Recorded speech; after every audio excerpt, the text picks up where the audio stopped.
Right, welcome ladies and gents. So a bit of a box office update. So we've got a Saturday round out from Friday's opening with Insidious the Red Door obliterating Indiana Jones at the box office, thus confirming once more there's just no power in Hollywood. Names, brands, anything anymore. People are very, very much more discerning about what they go to watch. They're not interested in crap, and they're choosing very carefully where to spend their money. Insidious the Red Door has now pushed Indiana Jones into oblivion. It's done. It's absolutely done. So it has been slammed down. Insidious the Red Door, I will be watching this movie. I need to. I want to. I'm very, very excited to watch it. I just haven't had a chance yet. So I should be off to watch it tomorrow, in fact, and bringing you my review. And I can't wait for it. You know, this is kind of one of those films that I'm looking forward to, and I just think will be good fun. And pun intended, this Insidious film is basically an indie film compared to Indiana Jones. And what I mean by that is budget-wise. You know, Indiana Jones reported budget of about $350 million. Closest we can get to is about 320 odd, but then you have to add additional elements onto that. So about $350 million. In fact, it's the biggest, most expensive film that Lucasfilm has made, and is now beaten by the likes of a tiny little horror film. Yeah, I mean, look, the Insidious is a big franchise, but it's not exactly Harrison Ford and Indiana Jones big, is it? But it's just meaningless now. It's worthless when you butcher those characters into oblivion. So Disney will be absolutely pissed with this. They are losing hundreds of millions of dollars on Indiana Jones. No stretches, no over-dramatization. Just looking at the basic facts and figures, it is being obliterated, and it is losing hundreds of millions of dollars. So let's take a look. We get all this same nonsense that everyone always pushes, Deadline being one of them. Post-COVID, shut up. There's a lot of studios that have been able to make horror work at the box office, including Paramount with Smile, Evil Dead Rise from Warner Brothers, Universal's Megan, and The Black Phone, but not Sony until now. So Insidious the Red Door is a Blumhouse fifth call, but Sony gets props here for marketing this film and choosing a killer theatrical release date in between Indiana Jones, The Dial of Destiny, and ahead of Tom Cruise's summer box office Mission Impossible Dead Reckoning Part 1, all fueling what looks to be the horror franchise's second best opening at $31 million after Insidious Chapter 2's $40.2.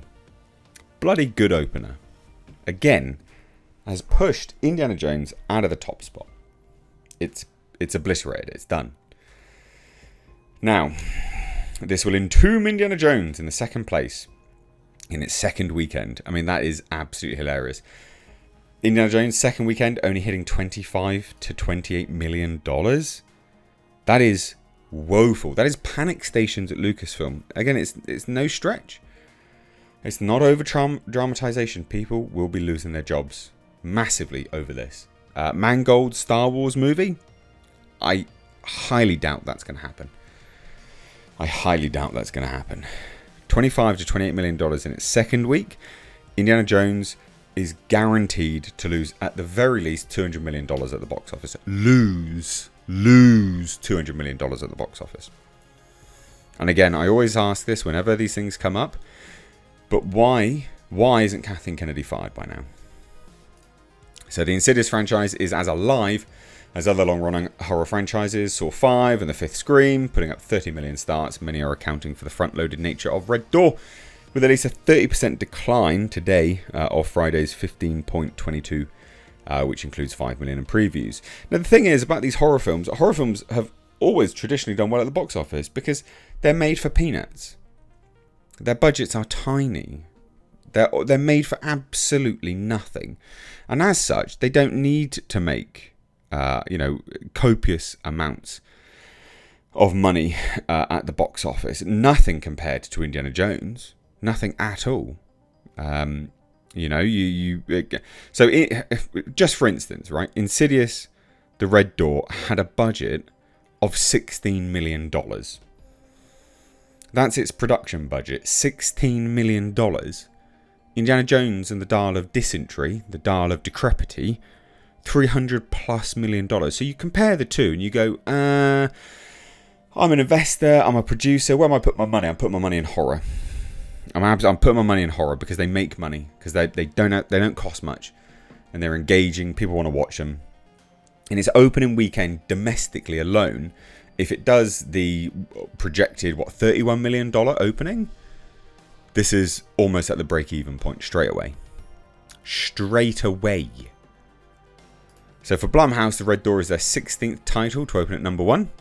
While tentpoles get all the glory in the post-COVID marketplace, Blumhouse continues to deliver.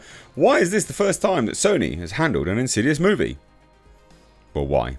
Well, they bought US rights to the first film out of Tith, but ended up making a distribution deal with Film District to release in the US. They handled the first 2 picks.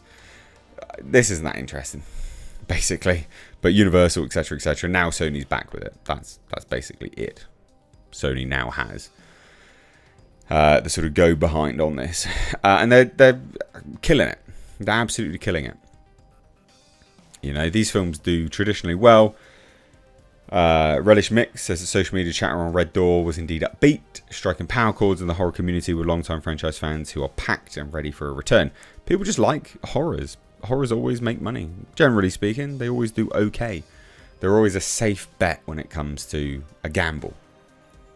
I firmly believe that. So Red Door, like Last Key, was still female heavy at 52%, but a little less so, as the previous chapter drew 57%.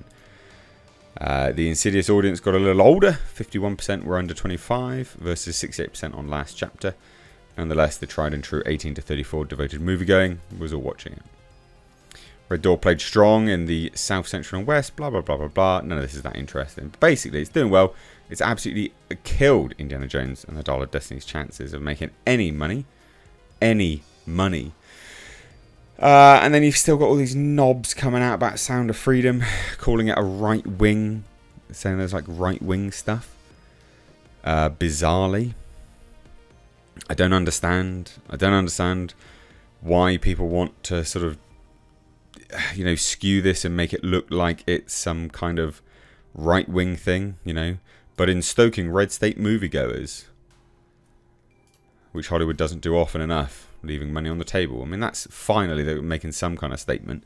But it's not about that, you know. You don't have to support this film and be conservative. I mean, it's about child trafficking, for goodness sake. You have to be conservative to care about child trafficking? Really? That's a bizarre statement to make. But anyway, I digress. Side note, we'll report on this on Monday and probably tomorrow evening as well, just to see how bad Indiana Jones has done.